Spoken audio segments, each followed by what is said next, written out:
तो ये धरनी परम पवित्र हो गई, परम पावन, इसकी महिमा अत्यंत हो गई। और ऐसे ही एक सत्संग का स्थान है जहाँ पर सदगृहस्थ ऋषि रहते हैं, उसका नाम क्या है? नैमिषारण्य क्षेत्र। नैमिषारण्य क्षेत्र में इतने बड़े बड़े ऋषि रहते हैं जो सदगृहस्थ हैं,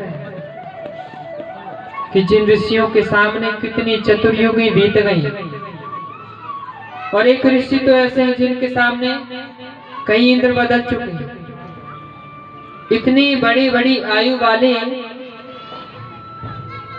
संत, सदगृहस्थ संत वहां पर विराजमान हैं।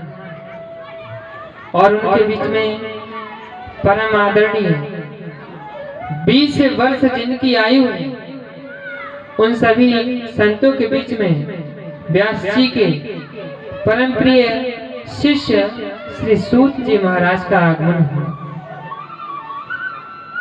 जैसे ही सूत जी महाराज उन सौनक ऋषियों के बीच में आए, तो वो लोग उनका स्वागत करने के लिए खड़े हो गए। जब सूत जी ने ये देखा कि इनकी आयु अधिक है और मेरी आयु बहुत ही कम है, तो पूछा, आश्चर्य प्रकट किया कि ऋषियों, तुम मेरे सम्मान के लिए खड़े हो रहे हो, किंतु मुझे अपने आप में अपना अपमान लग रहा है कि आप इतने बड़े ऋषि हैं, आप खड़े हो रहे हैं। तो ऋषियों ने बहुत सुंदर जवाब दिया। बोले, महाराज, हम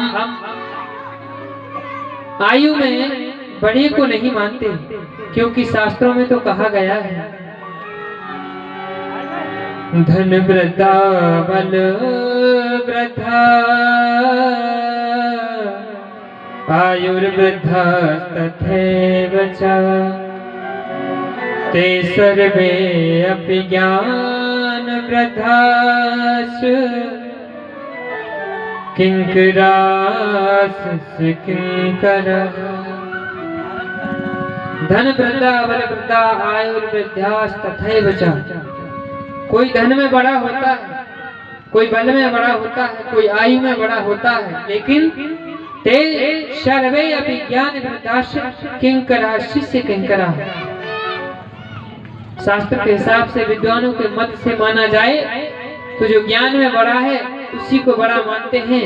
इसीलिए आप, जो मनुष्य के हृदय में अज्ञान रूपी अंधकार बैठा हुआ है, उसके लिए आप उस अंधकार को भगाने के लिए करोड़ों सूर्य के समान हैं। आप इतने ज्ञानवान हैं, तो हम आप सभी से प्रार्थना करते हैं कि आप हमें कोई ऐसी कथा सुनाएं जिससे हमारा कल्याण हो सके और भगवान के चरणों में हमारा मन लग जाए। पूछ रहे हैं सौनक ऋषि कि हमें कोई ऐसी कथा सुनाइए जिससे हमें कृष्ण की प्राप्ति हो जाए।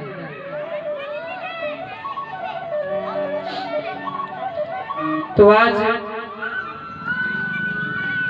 सूत जी महाराज बता रहे हैं कि एक कथा है जिसका नाम है श्रीमद् भागवत कथा।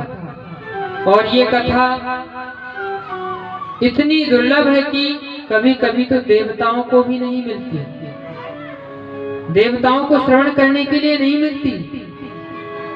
बताने लगे, जब सुखदेव जी महाराज परीक्षित जी को कथा सुना रहे थे, तो अपना काम बनाने में चतुर देवता इंद्र सभी देवताओं को लेकर सुखदेव जी के पास पहुंचा और बोला, महाराज, आप जो कथा परीक्षित जी को सुनाने जा रहे हैं, वो कथा हमें सुना दीजिए। और जो इन्हें 7 दिवस में मरने का श्राप लगा है, तो हम अमृत दे रहे हैं, आप अमृत इनको पिला दीजिए, इनकी मृत्यु भी नहीं होगी। तो वहां पर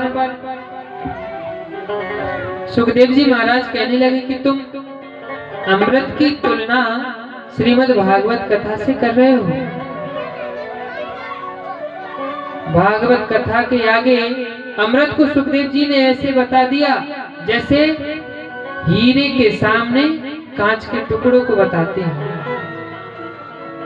कि श्रीमद् भागवत कथा एक हीरे की तरह है और ये अमृत तो एक कांच के टुकड़े के समान है, क्योंकि अमृत को पीकर तो दोबारा इस